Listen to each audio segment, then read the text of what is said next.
Salut à tous, c'est Vincent, on se retrouve pour la vidéo. Aujourd'hui, on va parler de Apollo 17. Alors, Apollo 17, on va parler de la deuxième partie quand on a fait la première partie.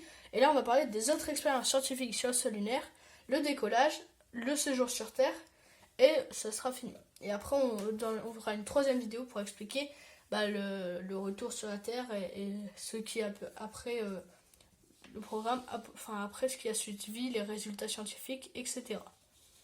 Alors, là, on va parler des autres expériences scientifiques sur le sol lunaire. Durant leur séjour à la surface de la Lune, les astronautes utilisent d'autres instruments scientifiques pour recueillir des données.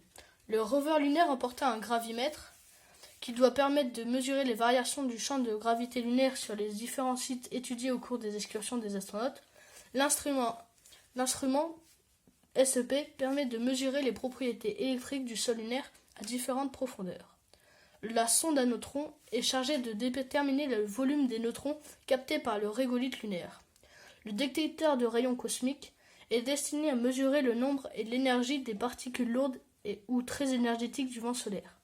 Les observations des astronautes et les photographies prises durant les sorties extravéhiculaires doivent contribuer à déterminer les caractéristiques mécaniques et physiques du sol lunaire à proximité de la zone d'atterrissage du module lunaire. Des expériences biologiques. 3 des expériences de la mission Apollo 17 ont pour objectif d'analyser l'impact des rayons cosmiques sur la matière vivante. Ils sont constitués en majorité de protons expulsés par des événements astronomiques violents et contenant suffisamment d'énergie pour bousculer la structure atomique de la matière. Biostack comprend 6 soucoupes, contenant différents organismes vivants, spores, bactéries, œufs, entre lesquels s'intercalent des détecteurs de rayons cosmiques. Le pilote du module de commande doit tester une combinaison anti-G qu'il doit porter durant la rentrée atmosphérique au retour de la mission sur Terre.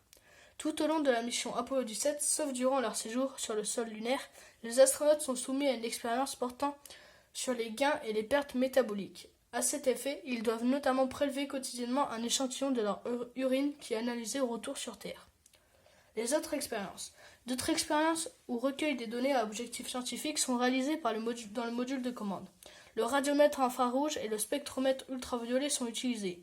Après l'éjection d'une certaine quantité d'eau par le vaisseau pour étudier l'incidence de la contamination de l'environnement proche du vaisseau sur les observations réalisées par des instruments optiques en prévision de la mise en œuvre de l'observatoire installé à bord de la station spatiale Skylab. Les émissions du transpondeur en bande S du vaisseau sont situées pour mesurer les anomalies du champ de gravité de la Lune. Dans le module de commande, les astronautes disposent d'un appareil photographique moyen format Hasselblad équipé d'un objectif Zeiss 80 mm qui peut être remplacé par un objectif Zeiss Sonar de 250 mm pour les photos de la Lune ou de la Terre à grande distance, d'un Nikon F format 35 mm équipé d'un objectif Nikkor de 55 mm et d'une caméra 16 mm. Lancement et transit entre la Terre et la Lune.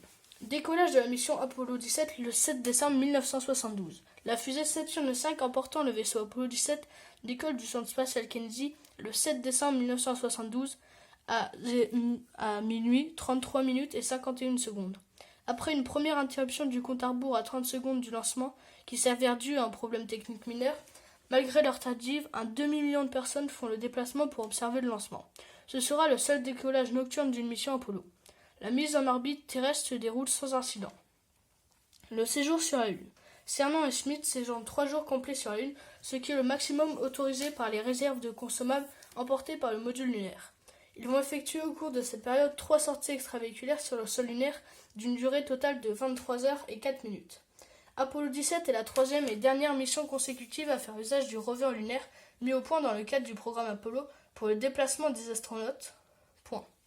Le rover va parcourir une distance cumulée de 35,9 km en 4h26 minutes, établissant un nouveau record dans ce domaine. Cernan et Schmitt s'éloignent jusqu'à 7,6 km du module lunaire. Les conditions de séjour sur le sol lunaire. Les astronautes d'Apollo 17 disposent de 3 jours terrestres, 75 heures pour explorer la vallée de Taurus-Littrow. Cette contrainte de temps résulte de la quantité de consommables que le module lunaire peut emporter. Oxygène, énergie fournie par des batteries non rechargeables et eau destinée à l'alimentation, mais également à la régulation thermique de la cabine. Durant ce laps de temps, il effectue 3 sorties d'une durée d'environ 7 heures, soit une par tranche de 24 heures. Le reste du temps est consacré à l'entretien de leur équipement, l'alimentation et le repos. À chaque arrêt prolongé, les astronautes modifient le pointage d'une antenne parabolique grand gain. Celle-ci est utilisée pour retransmettre les images d'une caméra de télévision qui est également installée sur le rover. Le pointage et les réglages de cette caméra peuvent être télécommandés depuis la Terre. Pour collecter des échantillons, les astronautes disposent de plusieurs outils. Une écope, dont l'angle incident peut être réglé pour creuser une tranchée et utilisée pour les échantillons les plus fins et les petites roches de moins de 1,3 cm de diamètre. Un râteau muni d'un magasin est utilisé pour les échantillons de roches allant de 1,3 à 2,5 cm. Une pince permet de ramasser les échantillons dont la taille peut aller jusqu'à celle d'un point. Première sortie extravéhiculaire. Le montage du rover et l'installation de la station Alcep. Environ 4 heures après avoir atterri, les astronautes entament la première sortie extravéhiculaire. Celle-ci est d'abord consacrée au montage du rover lunaire et à l'installation de l'ensemble instrumental Alcep sur le sol lunaire.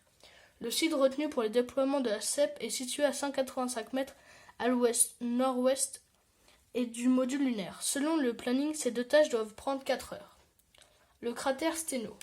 L'installation de l'Alcep ayant pris beaucoup plus de temps que prévu, l'excursion géologique programmée vers le cratère d'Emory à 2,5 km du module lunaire est remplacée par une étude du cratère Steno situé à faible distance au milieu de la vallée Taurus-Littrow. Sur ce site nommé Station 1, des échantillons de roches éjectés au moment de l'impact qui a créé les cratères sont collectés. Une charge explosive pour l'expérience sismique est déposée et un relevé de la gravité locale est effectué à l'aide du gravimètre portatif. Seconde sortie extravéhiculaire. Après l'équivalent d'une nuit de repos, l'équipage entame une deuxième sortie extravéhiculaire qui doit être, cette fois-ci, entièrement dédiée aux investigations géologiques. Au cours de cette sortie, qui va durer 7h37, l'équipage va parcourir 20,4 km dans des régions situées au sud et à l'ouest de la zone d'atterrissage et explorer de manière détaillée 4 sites distincts. Au pied du massif sud, le cratère Nansen. Après avoir embarqué dans le rover lunaire, les astronautes se dirigent d'abord vers le cratère Nansen et le pied du massif sud. Ils parcourent 6 km vers l'ouest jusqu'à cet endroit nommé Trou dans le mur, où la pente est suffisamment faible pour permettre au rover lunaire de franchir l'escarpement Lee Lincoln de 80 mètres de haut qui part la vallée selon un axe nord-sud. Pardon, excusez-moi. Le cratère Lara, le site d'exploitation suivant, est atteint après un parcours de quelques centaines de mètres. La station 3 est située au pied de l'escarpement à 50 mètres de la paroi et du cratère Lara. Il a été décidé que la durée de cet arrêt serait raccourcie pour compenser le temps passé à la station 2. Les scientifiques sur Terre ont demandé le prélèvement d'une carotte du sol de 60 cm, une photographie panoramique et une mesure du champ de gravité. Le cratère Kamloo. Les deux astronautes prennent ensuite la direction du module lunaire. Après avoir effectué des arrêts brefs pour déposer une charge sismique puis collecter des roches sans descendre du rover, ils arrivent à proximité du cratère Kamloo, le dernier site du jour. Maintenant, on va parler de la troisième sortie extravéhiculaire. Le programme de la troisième et dernière sortie extravéhiculaire est tout aussi ambitieux que le précédent, et les résultats des investigations géologiques effectuées vont être également très satisfaisants. Les astronautes mettent cette fois le cap vers le massif nord dont ils vont explorer les marges. Le rocher de Tracy. Les astronautes se dirigent d'abord vers la base du massif nord à environ 3 km au nord du module lunaire, puis traversent une pente d'environ 400 mètres vers le nord-est pour atteindre un gros rocher en partie éclaté qui a été repéré sur les photos prises depuis l'orbite par Apollo 15 et qui constitue le premier arrêt de la journée.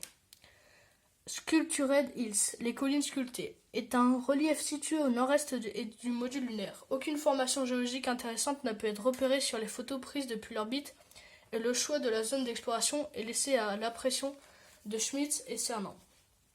Le cratère Van Serge, station 9. Cernant les traits marqués et couverts de poussière photographiés dans le module de lunaire à l'issue de la troisième sortie, le petit cratère de Van Serge a été sélectionné pour les mêmes raisons que le cratère Shorty. Les photos prises depuis l'orbite montrent un matériau sombre qui pourrait avoir une origine volcanique. Lorsqu'ils arrivent à proximité du cratère, les astronautes constatent que le sol est parsemé de roches ayant la taille d'un ballon de foot. Après avoir effectué les photos des équipements de la CEP, extrait la sonde à neutrons du sol qui doit être ramenée sur Terre et être quelque peu défoulée en lançant le plus loin possible le marteau et le gravimètre portable désormais inutile. Les deux astronautes réintègrent le module lunaire, Cernan est le dernier à fouler le sol lunaire. De nos jours, il est toujours le dernier homme à avoir marché sur la Lune. Alors les astronautes, on a fini la partie 2. On va parler de la partie 3 demain, où ça sera, enfin pour la prochaine vidéo, où ça sera le retour sur Terre ainsi que les résultats scientifiques. Alors les astronautes, j'espère que cette vidéo vous aura plu, qu'elle vous en aura appris plus sur le programme Apollo. Je vous demande de vous abonner et de lâcher un petit pouce bleu.